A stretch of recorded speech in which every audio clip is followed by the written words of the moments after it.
Assalamualaikum warahmatullahi wabarakatuh. Perkenalkan nama saya Jamaluddin Robani Harahap, NIM D1417063. Pada kesempatan kali ini, saya akan mempresentasikan penelitian saya yang berjudul Analisis Sentimen terhadap Vaksinasi COVID-19 di Indonesia menggunakan data Twitter. Penelitian saya dibimbing oleh Bapak Dr. Imadi Sumurtajaya dan Ibu Yeni Anggraini SSC MFT. Pertama, pendahuluan. Latar belakang. Jenis baru virus corona ditemukan pada akhir tahun 2019 dan sudah menginfeksi lebih dari 211 juta orang dan menyebabkan sekitar 4,4 juta kematian per tanggal 23 Agustus 2021. Salah satu cara menangani pandemi adalah membentuk kekebalan komunitas yang bisa tercipta jika sebagian besar populasi sudah terinfeksi, baik melalui infeksi natural maupun melalui program vaksinasi. Program ini menimbulkan pro dan kontra di awal pelaksanaannya karena hasil efikasi vaksin Sinovac yang diuji klinis di Kota Bandung hanya sebesar 65,3%. Tujuan dari penelitian ini ialah untuk membandingkan performa model Bernoulli-Naif Bayes dan regresi logistik dalam mengklasifikasikan sentimen pengguna Twitter terhadap program vaksinasi COVID-19 di Indonesia. Kemudian yang kedua, melihat tren sentimen pengguna Twitter terhadap vaksin pada tanggal 15 Januari 2021 sampai 28 Januari 2021.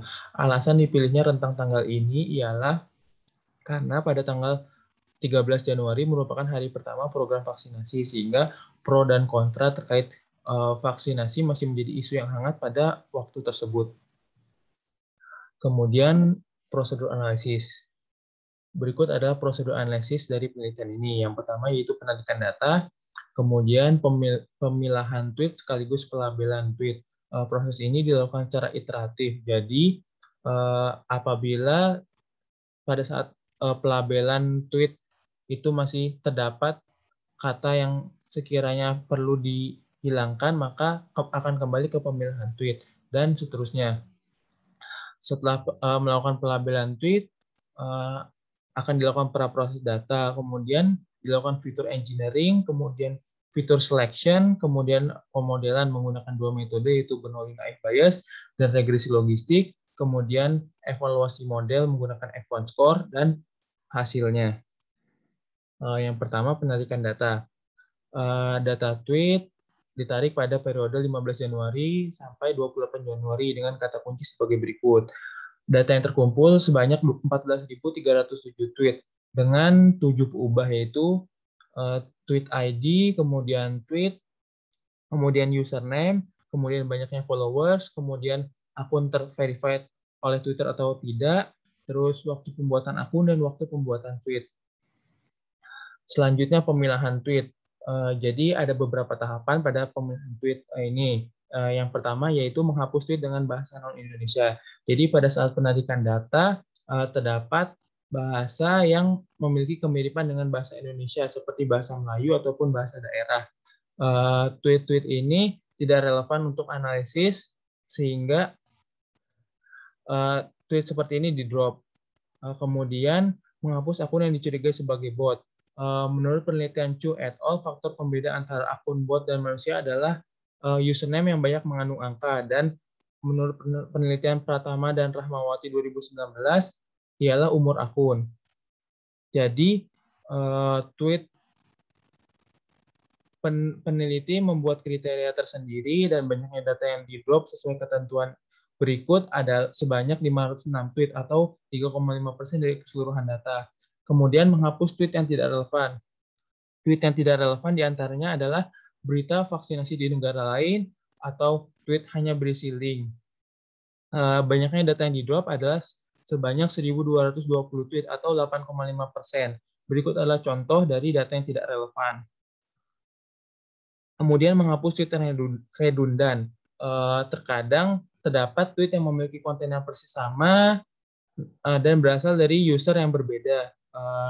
Tweet seperti ini akan diambil salah satunya dan sisanya akan di-drop. Banyak data yang di-drop sebanyak 2069 atau 14,5% dari keseluruhan data. Kemudian setelah pemilahan tweet dilakukan pelabelan. Banyaknya data setelah banyaknya data setelah pemilahan sebanyak 9.587 tweet. Pelabelan dilakukan terhadap 3.000 tweet secara acak.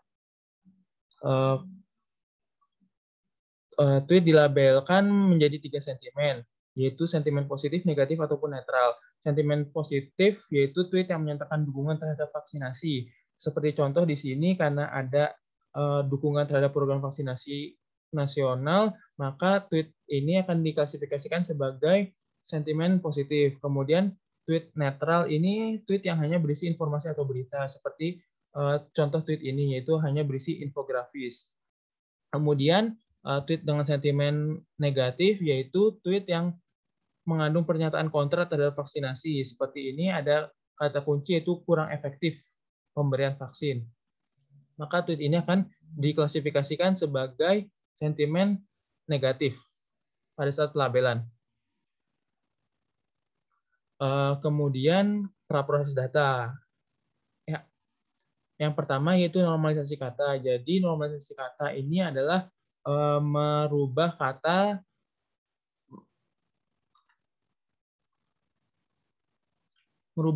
atau menyeragamkan kata, karena terkadang kata yang terkandung pada tweet itu bukan merupakan bentuk bakunya dan harus diseragamkan terlebih dahulu. Kemudian praproses. Tahapan pada praproses yaitu lower casing, stemming, menghapus URL, mention, hashtag, angka, tanda baca, dan support. Berikut adalah contoh tweet sebelum dan setelah praproses. Kemudian penanganan outlier. Jadi amatan yang didefinisikan sebagai outlier adalah yang nilainya melebihi atau kurang dari nilai rata-rata ditambah 3 sigmanya. Nah, nilai outlier ini akan diganti nilainya dengan nilai kuartil 1 ataupun kuartil 3.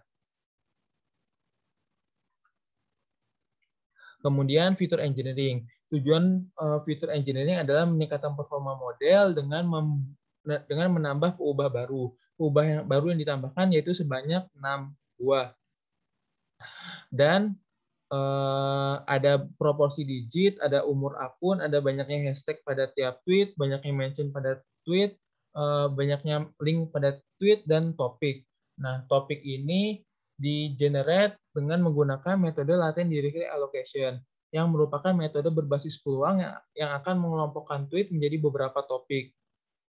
Berikut adalah rumus perhitungan peluang latent directory allocation. Pengelompokan topik menggunakan metode LDA akan menghasilkan 3 kelompok.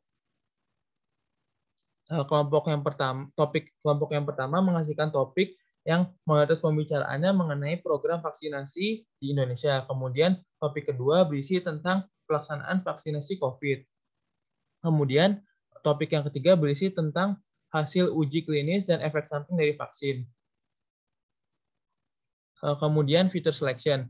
Fitur selection memiliki tujuan untuk mengurangi dimensi data dan mempercepat komputasi. Metode ini berguna untuk memilih fitur yang bisa membedakan antara tweet yang tidak bersentimen dan tweet yang memiliki sentimen. Metode fitur selection yang digunakan ialah information value. Berikut adalah perhitungan dari contoh perhitungan dari information value banyaknya followers. Jadi banyaknya followers dibagi menjadi dua kelas, ada yang kurang dari 500 dan ada yang lebih dari 500. Dan di sini dihitung nilai information value-nya berdasarkan rumus berikut.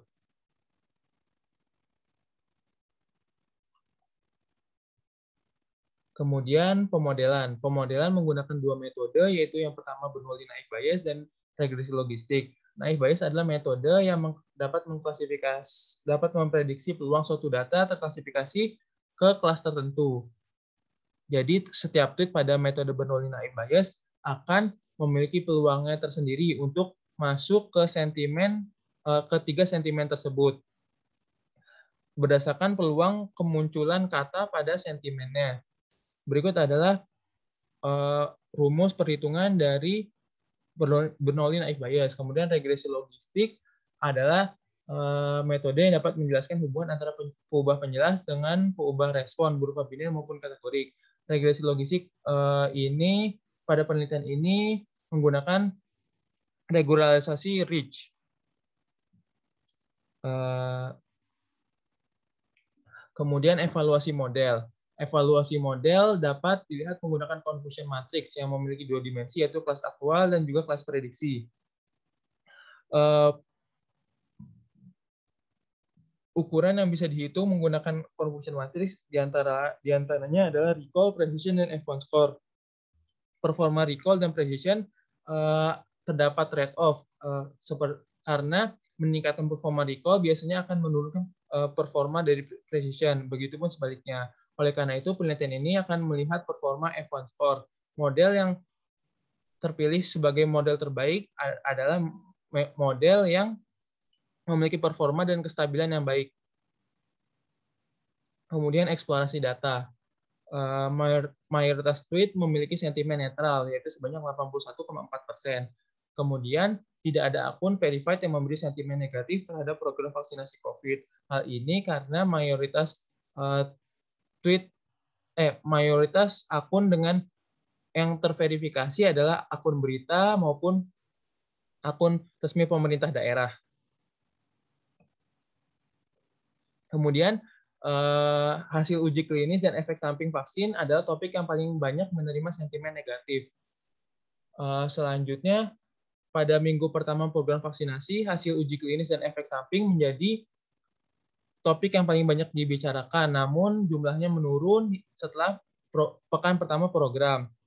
Sebaliknya, pelaksanaan vaksinasi nilainya topik pelaksanaan vaksinasi nilainya naik setelah pekan pertama program vaksinasi.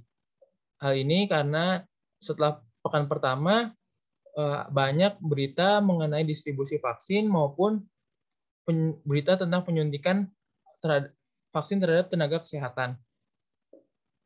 Kemudian dilihat dari sebaran banyaknya hashtag per sentimen, tweet dengan sentimen negatif mayoritas tidak memiliki hashtag. Kemudian dilihat dari banyaknya link per sentimennya, tweet dengan sentimen positif dan netral memiliki karakteristik yang mirip pada peubah banyaknya link. Kemudian dilihat dari banyaknya mention, tweet dengan sentimen negatif memiliki kecenderungan melakukan mention ke beberapa akun. Kemudian pemodelan dan evaluasi.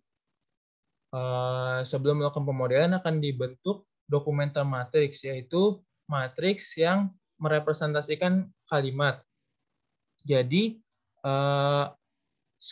satu kata akan dinotasikan sebagai 1 apabila kata tersebut terdapat pada kalimat dan dinotasikan sebagai 0 apabila kata tersebut tidak terdapat pada kalimat.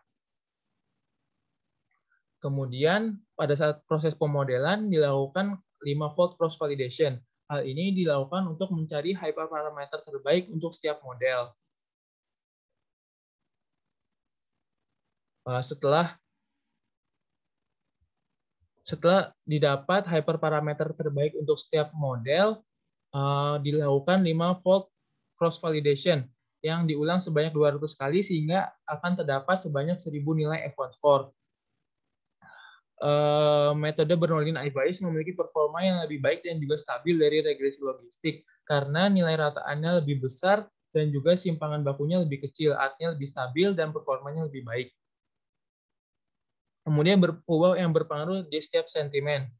Peubah yang berpengaruh adalah peubah yang dengan peluang prior yang paling tinggi atau peubah yang paling sering muncul pada setiap sentimen.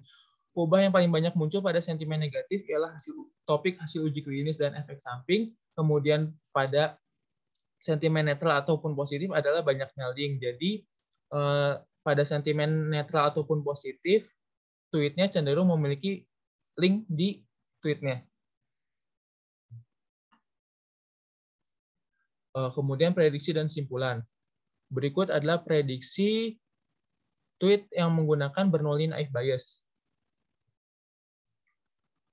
Dan ini adalah hasil dari trennya. Jadi mayoritas tweet memiliki sentimen netral. Kemudian kebanyakan terjadi penurunan sentimen negatif mengalami tren penurunan setelah minggu pertama program dan nilainya selalu lebih sedikit dari sentimen positif, kecuali pada tanggal 15 Januari. Pada 15 Januari mengenai topik pada sentimen negatif yang sering dibicarakan yaitu mengenai hasil uji klinis dan efek samping dari vaksin. Kesimpulan dari penelitian ini adalah model dengan performa terbaik dan stabil adalah Bernoulli bias dengan nilai F1 score sebesar 0,63 dan simpangan baku sebesar 0,02. Kemudian tren sentimen pada 15 Januari sampai 28 Januari didominasi oleh sentimen netral. Sentimen negatif terus mengalami penurunan setelah pekan pertama program vaksinasi. Tweet dengan sentimen positif jumlahnya fluktuatif pada rentang waktu tersebut. Berikut adalah daftar pusaka dari penelitian ini. Terima kasih. Wassalamualaikum warahmatullahi wabarakatuh.